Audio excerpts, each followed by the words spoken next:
Hindaun city सहित करौली जिले में आज बरसात शुरू हो चुकी है। बारिश के दौरान नगर परिषद की क्या व्यवस्था है, लोगों को पार्षदों से क्या उम्मीद है और पार्षद अधिकारियों से क्या मांग कर रहे हैं जिससे शहर की व्यवस्था में सुधार हो सके। एक साल पहले कार्यकाल आपने देखा होगा जब हिंडौन सिटी पूरी तरीके से बर्बाद हुआ था, पानी से अरबों रुपए का नुकसान हुआ। इस बार क्या हालात रहेंगे, एक आप दृश्य ये भी देखें कि आज बरसात भी हो रही है। इसी बरसात दौरान शहर के अनेक मोहल्लों में पानी भराव की समस्या एक बार फिर आएगी। हमारे साथ है कांग्रेस के कार्यकारी अध्यक्ष भी और पार्षद बिट्टेश्वर जी से जानने का प्रयास करें। मैं ये मानता हूं कि पिछले कई वर्षों में जो हिंडौन के हालात हैं बड़े दुर्भाग्यपूर्ण हैं। व्यापारी, किसान, नौजवान और हमारी माता बहन सारे लोग परेशान हैं। और परेशानी का कारण क्या है? नगर परिषद परेशानी का कारण मैं वही बात बताना चाह रहा हूं कि परेशानी का कारण क्या है। ना तो जल निकासी की व्यवस्था है, ना शुद्ध पेयजल की व्यवस्था है, ना खरी नाले की वजह से लोगों की जो अस्त व्यस्त जीवन हुआ है ये भी परेशानी का कारण है। थोड़ी सी बरसात हिंडौन को लबालब कर जाती है। लोग उम्मीद करते हैं कि बरसात हो, खुशहाली आए, व्यापारियों को उन्नति मिले, किसानों को उन्नति मिले, लेकिन जैसे ही हिंडौन का एक पलक से कोई भी व्यक्ति बरसात को देखता है तो मुरझा जाता है, परेशान हो जाता है, त्रस्त हो जाता है। चूंकि पिछले बर्बादी का आलम पिछले साल हमने देखा है। हमने शासन, प्रशासन, सत्ता, संगठन सबको इस चीज के लिए चेताया। इवन हमने आंदोलन किए, संघर्ष किए, टंकी पर भी चढ़े, पर प्रशासन सिर्फ आवाज को दबाना चाहता है, एफआईआर के नाम से परेशान करना चाहता है। वो लोग ये गलतफहमी में हो कि हम अपनी आवाज को दबा देंगे, तो ये संभव नहीं है।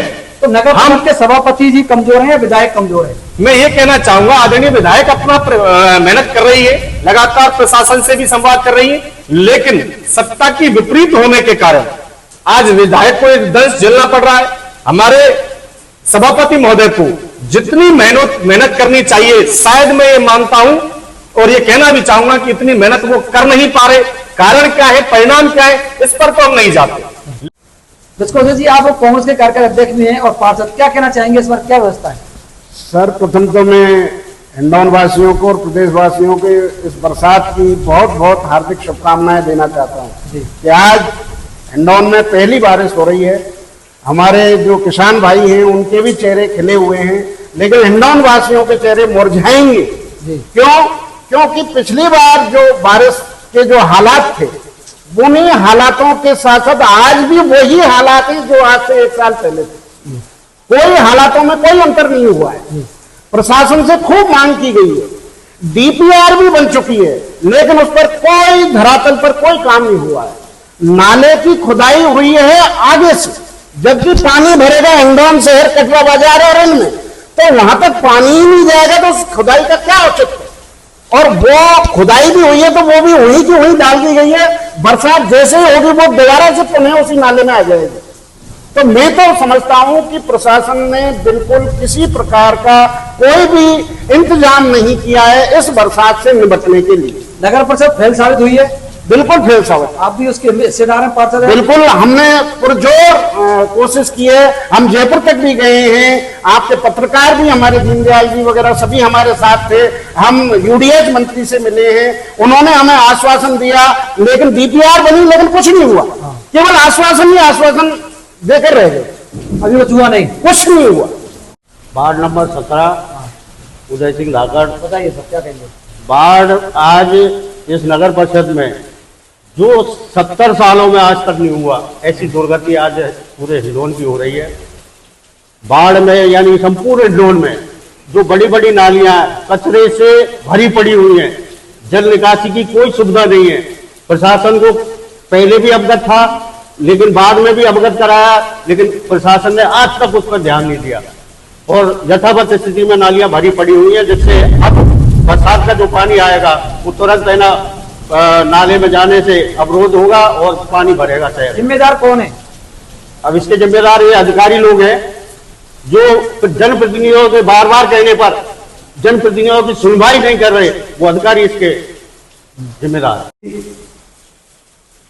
पिछली बार जब बरसात हुई तो भारी शहर को नुकसान हुआ था और उस मुद्दे को हिंडौन की जनता ने, व्यापारियों ने, हमने, पार्षदों ने मिलकर इस मुद्दे को उठाया था। हम चाहते थे कि इस समस्या का प्रॉपर निराकरण हो, और उसका नतीजा निकला कि डीपीआर तो बनी, पर डीपीआर बहुत लेट हो गई, और सरकार डीपीआर बनाने के बाद जो घोषणाएं करनी चाहिए थी बजट की या शहर के विकास में नाले की सफाई की जो बात थी, उस पर वो धरातल पर नहीं उतरी है। दुख इस बात का है, कल परसों मंत्री जी आई थी, मंत्री जी का जो बात थी, बड़ी शर्मनाक बात मंत्री जी के मुख से मुझे हिंडौन की जनता को मिली। उन्होंने कहा कि हिंडौन की जनता भी इस लायक है, जबकि मैं बता देना चाहता हूं, जब नाला बना था, हिंडौन की गायत्री देवी भाजपा की यहाँ की अध्यक्ष थी, और भाई भाजपा विधायक राजकुमारी थी। अगर वो चाहते, सरकार बीजेपी की थी, अगर वो चाहते तो नाले को ठीक बनवा सकते थे, पर दुर्भाग्य की बात है भाजपा का नेताओं ने यहां इसमें लापरवाही बरती, और उसका नतीजा पूरे शहर को भुगतना पड़ रहा है। बाद में सभापति कौन रहा? बाद में अरविंद को सरकार बीजेपी की थी, सभापति कौन था? अरविंद था। बाद में उनकी क्या जिम्मेदारी बनती? उनकी भी जिम्मेदारी थी, पार्षद, और अरविंद ने ऊपर डीएलपी के स्वशासन विभाग को भी कहा अगर नाला इस तरीके से बना तो शहर भविष्य में डूबेगा। पर दुख इस बात का है, भाजपा के जो बड़े नेता इस प्रोजेक्ट में शामिल थे, और उन भ्रष्टाचार के चलते शहर का आज ये बेड़ा गर्क हुआ है। मेरा तो ये मानना है कि जो हिंडौन शहर के प्रशासनिक अधिकारी हैं, इन्होंने हिंडौन को डुबोने का एक तरीके से ठेका ले लिया है। पिछली बार से भी भयावह हालात इस बार होने जा रहे हैं, मेरा तो ये मानना है।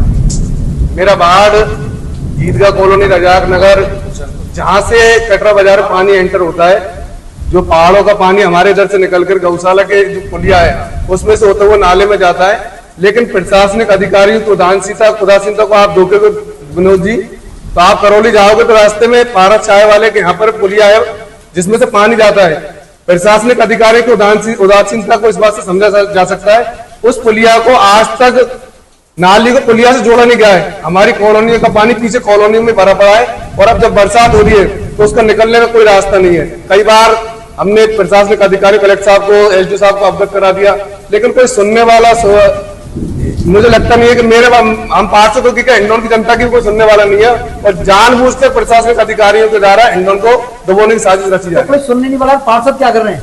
पार्षद अपनी तरफ से पूरा प्रयास कर रहे हैं। हमारा प्रयास ही होता है, हमें जनता ने जनप्रतिनिधि बनाकर चुनकर भेजा है, हम प्रशासनिक अधिकारियों के सामने अपनी बात को रख सकते हैं, एक उचित माध्यम से, पत्राचार के माध्यम से, व्यक्तिगत मिलके, लेकिन फिर भी कोई भी सुनवाई नहीं कर रहे। तो बताओ क्या, मंत्री जी का कल परसों आए थे, हमने सुना था कि हिंडौन की जनता ये लायक है, तो फिर मंत्री और सरकार, प्रशासनिक अधिकारी भी इस तरीके से हिंडौन को डुबोने के इस बात से आप समझ सकते हैं कि हिंडौन को डुबोने की साजिश उनके द्वारा रची जा रही है।